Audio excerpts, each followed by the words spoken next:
अभी चल रहा है अगस्त का महीना और अगस्त के महीने में बहुत सारे त्योहार आते हैं और इन त्योहारों पे हमें अलग अलग प्रकार की मिठाई या फिर नमकीन कई प्रकार के हमें बनाने होते हैं। लेकिन आज मैं गेहूं के आटे की ऐसी रेसिपी आप लोगों से शेयर करने वाली हूं जिसे आपने पहले कभी देखी भी नहीं होगी और ना ही बनाई होगी, क्योंकि हम आटे को घी में तल कर एक नई रेसिपी शेयर करने वाली हूँ मैं आज। तो चलिए देखते हैं। इसके लिए हमने आटा और घी ले लिया है। अभी आप देख रहे हैं कि मेरा 2 गिलास आटा है और घी है तलने के लिए, क्योंकि हम आटे को कैसे तलेंगे ये मैं आज आपको विशेष करके बताने वाली हूँ।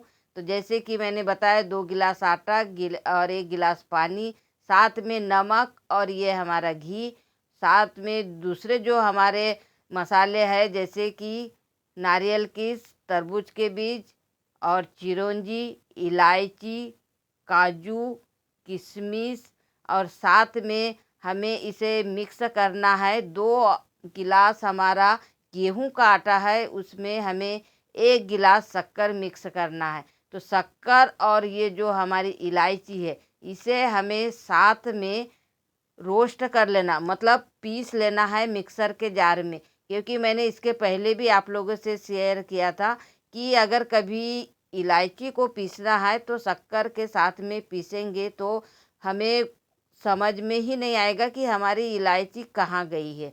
तो बस ये मेरी पूरी सामग्री मैंने आप लोगों से शेयर कर दी है। और अब ये जो आटा है इसे इसमें मैंने हल्का सा थोड़ा सा नमक डाल दिया है, क्योंकि हम लोग जब भी रोटी वगैरह बनाते हैं उसमें नमक तो हम लोग डालते ही है।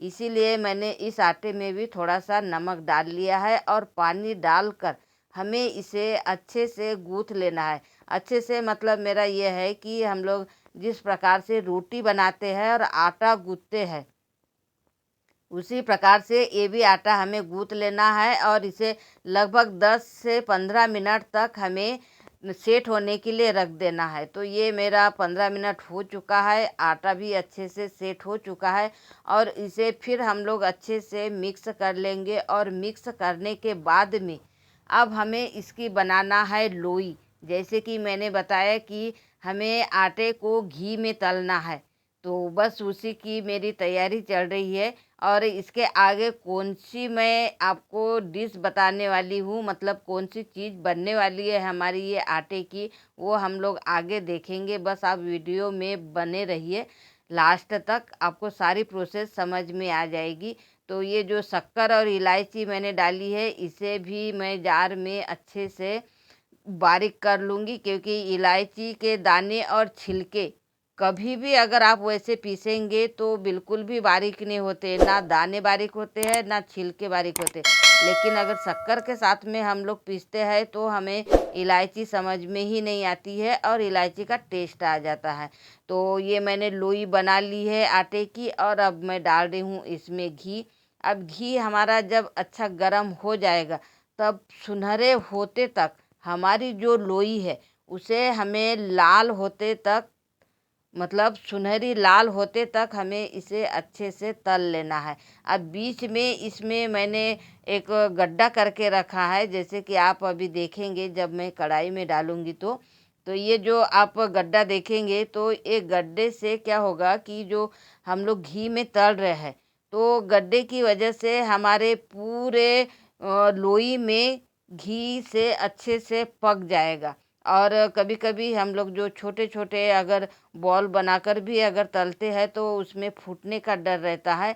इसीलिए उसमें भी थोड़ा सा दबा कर गड्ढा करके ही डाला जाता है ताकि फूटे ना, क्योंकि फूट जाएंगे तो हमारे शरीर के ऊपर उछल जाएंगे तो जल जाएंगे। इसकी वजह से इसमें जब भी हम लोग अगर कभी तलते हैं तो इसमें थोड़ा सा गड्ढा कर लीजिए और फिर उसे तल लीजिए। तो ये मेरे आप देख रहे हैं कि पूरे अच्छे से लाल हो चुके हैं और मैंने निकाल लिए। और अब जैसे मैंने पहले बताया था कि ये जो हमारे ड्राई फ्रूट्स है इन्हें भी हमें लगभग बहुत मीडियम आंच पर 5 मिनट के आसपास हमें लगेगा इसमें, और अच्छे से हमें रोस्ट कर लेना है। तो अभी आप देख रहे हैं कि मैं जितने भी मेरे ड्राई फ्रूट्स है मैं सारे रोस्ट कर रही हूँ। और रोस्ट करने के बाद में ये है हमारी किशमिश।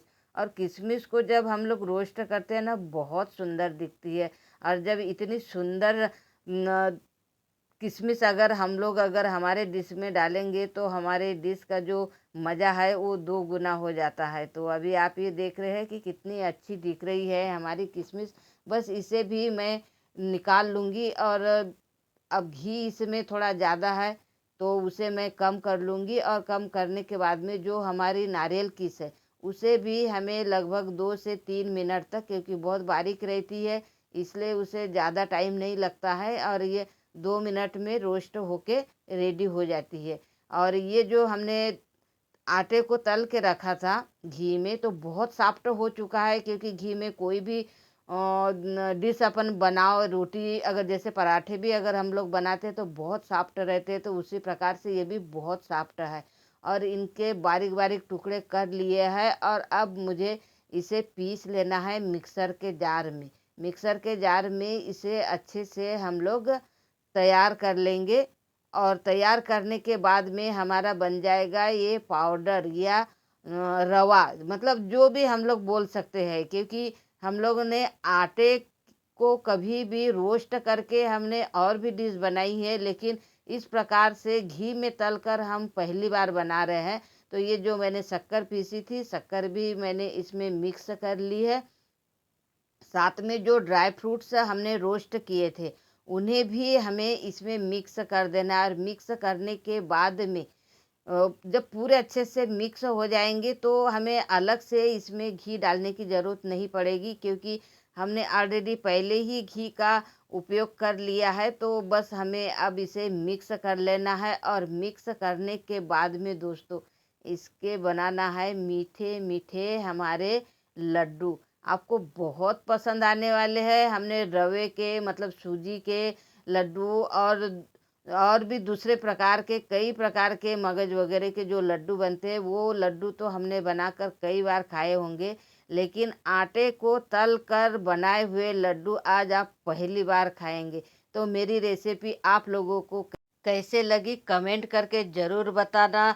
और अच्छी लगी हो तो प्लीज़ लाइक शेयर सब्सक्राइब ज़रूर करना दोस्तों। थैंक यू आज की रेसिपी के लिए। मिलते हैं अगले वीडियो में। धन्यवाद।